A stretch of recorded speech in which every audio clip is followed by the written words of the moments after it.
Si Ate Rose nga pala guys, ayan.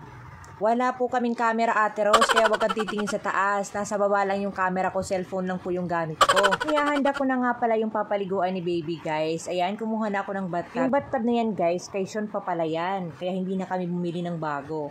Diba nakatipid-tipid rin kami kahit papaano. Ibinalot lang namin yan sa plastic at saka isinilid namin yan sa karton. Baka kasi meron pang baby number 2, ayan, pwede pa siyang magamit, diba? At eto na nga, dumating na si baby number 2. Magagamit na niya sa kanyang pagligo. Patibay kasi yung bathtub na yan guys, kasi binili yan sa Saudi nung nagtatrabaho pa yung Papa Sunday namin sa Saudi. Sa sobrang tibay ng bathtub na yan guys, pwede pang baby number 3.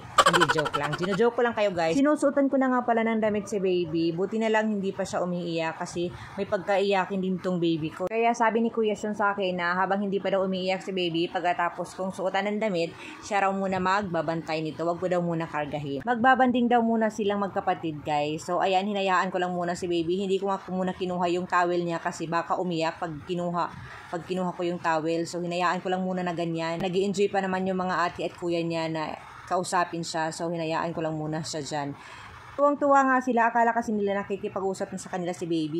Kinuha nga pala ni nanay si Ate Rose kaninang umaga para tulungan siya sa pagluluto niya ngayon kasi fiesta celebration ngayon ni Senior San Roque dito sa sitio namin. Simpleng celebration lang naman ang ganap ngayon guys. So, dadalhin lang ang food sa simbahan pagkatapos ng simba doon na magsasalo-salo ang mga taga dito sa amin.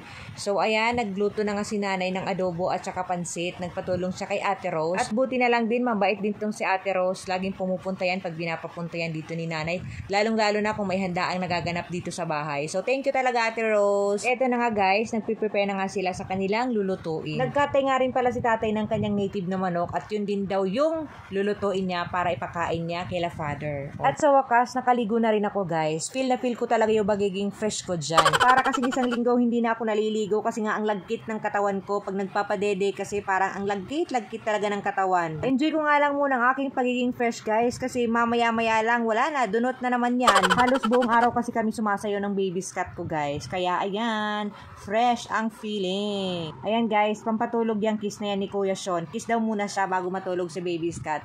Ayan, nagsisimula na nga kaming magsayaw ni baby. Tingnan nyo guys. Ganyan talaga ang gustong-gusto niyang posisyon guys. So ginaganyan ko na lang siya para ang bilis niyang matulog. Tinanong ko nga si tatay dyan kung ano yung pinapanood niya guys. Kasi nga tingnan nyo yung posisyon niya. Nakaharap talaga siya sa TV. Papahangin lang daw siya dyan kasi nga ang init-init sa labas at saka doon siya nagluluto sa labas ng kanyang native na manok. Iniharap ko na nga yung camera sa amin ni Ate Rose at nang makapagmaritisan na kaming dalawa. Nakakatuwa nga pala to si Ate Rose na kausap kasi nga Tagalog din to siya. Gino-joke ko siya palagi. Buti na lang hindi yan siya nagagalit sa akin. Minsan lang din kasi yan nakakapunta dito sa bahay kaya sinusulit ko nang makipagmaritisan sa kanya. Ang busy niya raw kasi ngayon kasi halos araw-araw pumupunta nga sila ng bundok. Una ko na nga siyang sinabihan na pag dumating yung mga damit na ibibigay ng aking sponsor, pumunta na siya kaagad dito sa bahay para makapili din siya sa aking mga ipamimigay na mga ukay-ukay. Naantay ko lang yung mga damit na yun guys at nang maipamigay ko na sa lalong-lalo na sa mga nangangailangan. Tutuwa ako at na-excite ako ng sobra kasi nga meron na naman akong sponsors guys. Diba nakakatuwa, nakakataba talaga ng puso kasi nga nung una namimigay ako, nakakapagbigay ako nung una ng mga groceries, tas ukay-ukay. Tapos hayaan nyo guys, pag makasahod ako, pag ma-okay yung sahod ko, mamimigay ako ulit. Yun talaga yung purpose ko. Makapagbigay ng tulong sa mga nangangailangan. Binalatan nga ni nanay yung dalawang native na itlog at nang makain ko daw kasi nga paboritong-paborito ko to guys. Ayan, natutulog nga si baby scat dyan habang ako ay kumakain ng aking paboritong native na itlog. Maraming salamat nga pala sa mga nanonood ng mga videos kong ina-upload. Sana hindi kayo magsawa. Please like, comment, and follow my page. Kitalig Family Vlog. So, thank you so much sa inyong lahat guys.